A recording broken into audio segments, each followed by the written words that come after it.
السلام عليكم ورحمة الله وبركاته. الله أكبر الله أكبر الله أكبر الله أكبر. أشهد أن لا إله إلا الله.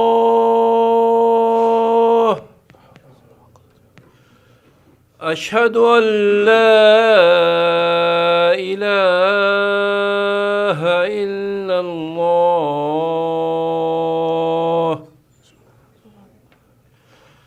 أشهد أن محمدًا رسول الله. أشهد أن محمدًا رسول الله. حي على الصلاة.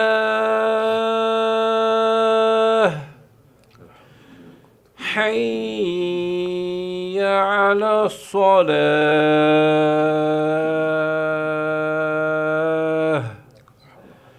حي على الفلاح. حي على الفلاح.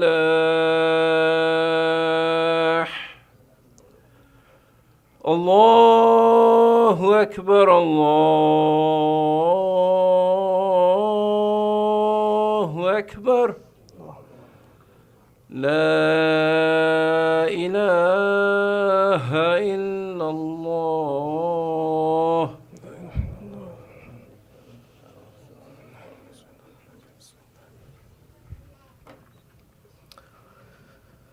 إن الحمد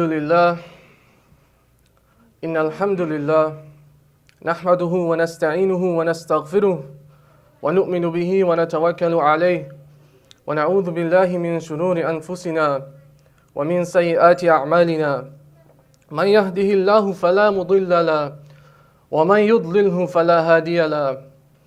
ونشهد أن لا إله إلا الله وحده لا شريك له ونشهد أن محمدا عبده ورسوله. يا أيها الذين آمنوا اتقوا الله حق تقاته ولا تموتن إلا وأنتم مسلمون. يا أيها الناس اتقوا ربكم الذي خلقكم من نفس واحدة وخلق منها زوجها وبث منهما رجالا كثيرا ونساء واتقوا الله الذي تساءلون به والأرحام إن الله كان عليكم رقيبا. يا أيها الذين آمنوا اتقوا الله وقولوا قولا سديدا يصلح لكم أعمالكم ويغفر لكم ذنوبكم ومن يطع الله ورسوله فقد فاز فوزا عظيما. أما بعد، فقد قال تبارك وتعالى كما ورد في سورة لقمان بعد أعوذ بالله من الشيطان الرجيم بسم الله الرحمن الرحيم. ولقد آتينا لقمان الحكمة أن اشكر لله ومن يشكر فإنما يشكر لنفسه ومن كفر فإن الله غني حميد. وإذ قال لقمان لابنه وهو يعظه يا بني لا تشرك بالله إن الشرك لظلم عظيم. ووصينا الإنسان بوالديه حملته أمه وحنا على وحن وفصاله في عامين أن اشكر لي ولوالديك إلي المصير. رب اشرح لي صدري ويسر لي أمري واحلل عقدة من لساني يفقهوا قولي. Verily all praise is for Allah. We praise Him, we seek His aid, we ask for His forgiveness, and we seek refuge with Allah from the evil of ourselves and the evil of our actions. Whomsoever Allah guides, no one can misguide, and whomsoever Allah misguides, no one can guide.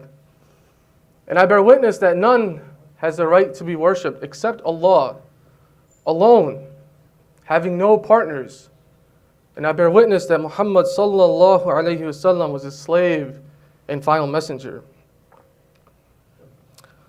You know, when you start to think about the things that motivate a person to do whatever it is that they do, you realize that the human behavior can be quite complex, and that Allah has created us with these natural instincts.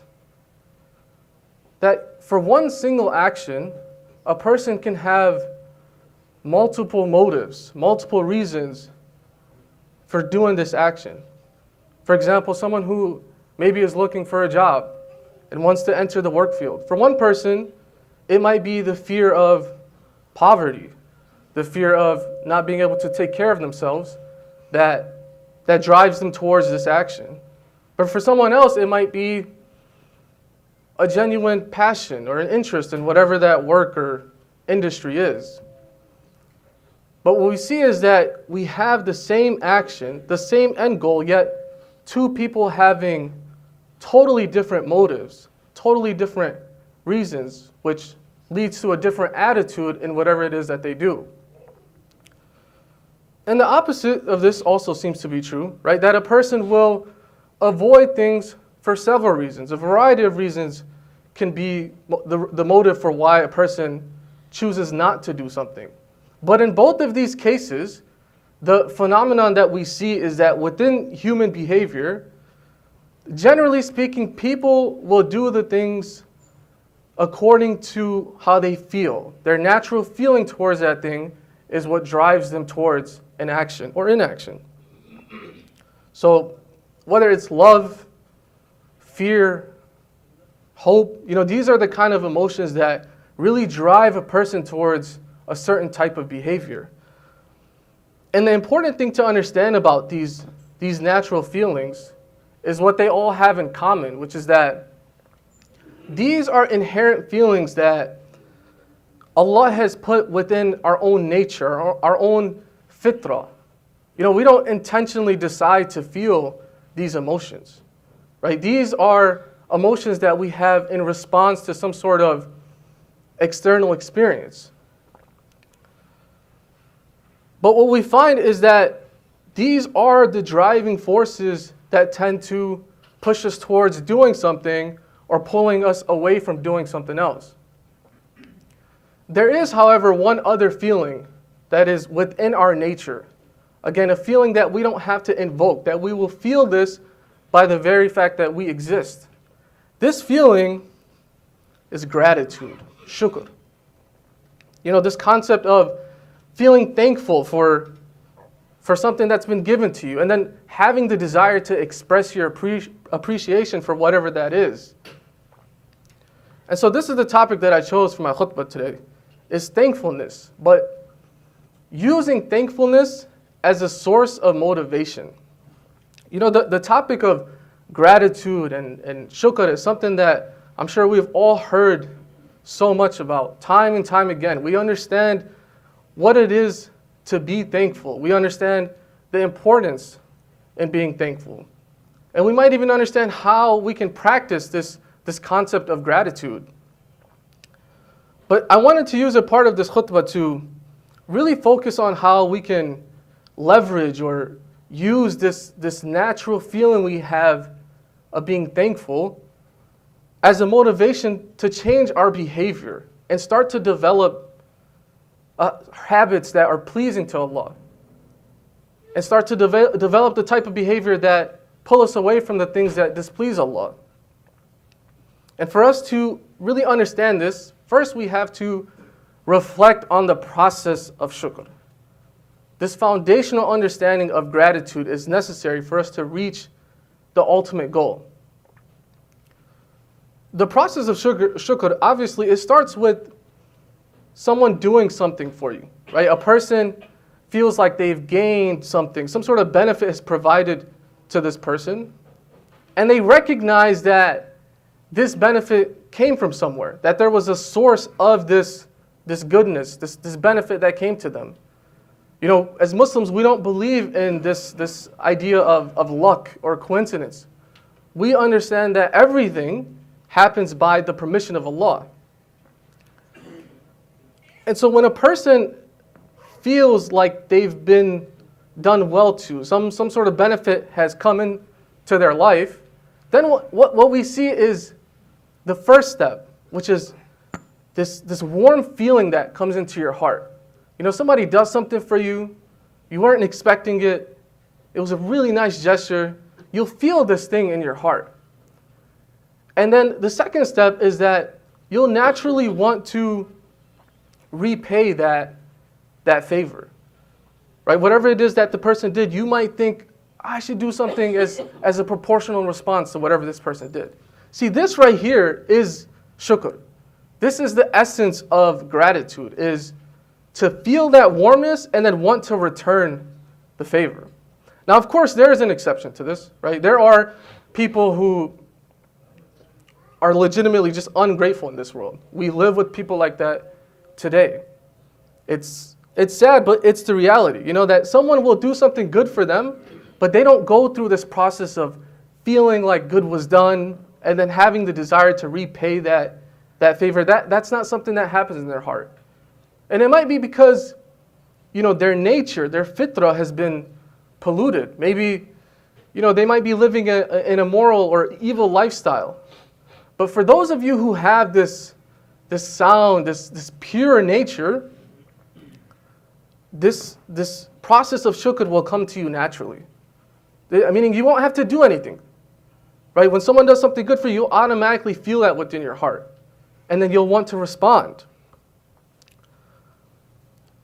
This feeling is just like other natural feelings that we have, right? Whether it's love, fear, or hope. Again, feelings that we don't intentionally decide to have. We don't do anything to invoke these feelings.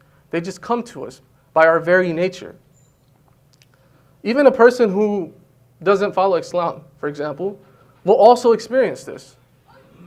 If you do something good for them, they'll have this thankful. Because again, it's within the nature of us. Allah has created us with the fitrah that wants to feel gratitude. When someone does something for us, we feel thankful and we want to respond. Now, the final piece of this process of shukr is to understand who to be thankful to. And this is where the ayats I recited from Surah Al-Luqman are so relevant. Where Allah says, أعوذ بالله من الشيطان الرجيم وَلَقَدْ آتَيْنَا لُقْمَانَ الْحِكْمَةَ أَنِ اشْكُرُ لِلَّهِ. That we had certainly given Luqman the hikmah, the wisdom, saying, give thanks to Allah. Who was Luqman? Luqman was a man that was known for having this immense wisdom. He was not a prophet, nor was he the follower of a prophet. He was like us. I mean, a very pious man, but Allah blessed him with the basic teachings of the Quran. And this is the wisdom that's referred to in this ayah. That Allah is really the source of everything that's good. And we see this conversation that Luqman has with his son in this surah. And the first thing he says to him is, give thanks to Allah. Because Luqman understood that the source of all good is Allah. Whatever benefit or goodness that we have in our life, if we really take the time to think about it, we can trace it back to some favor that Allah has given us. Now, the powerful thing about this is that we can never actually understand how many favors, right? You cannot quantify the amount of blessings that Allah has given us.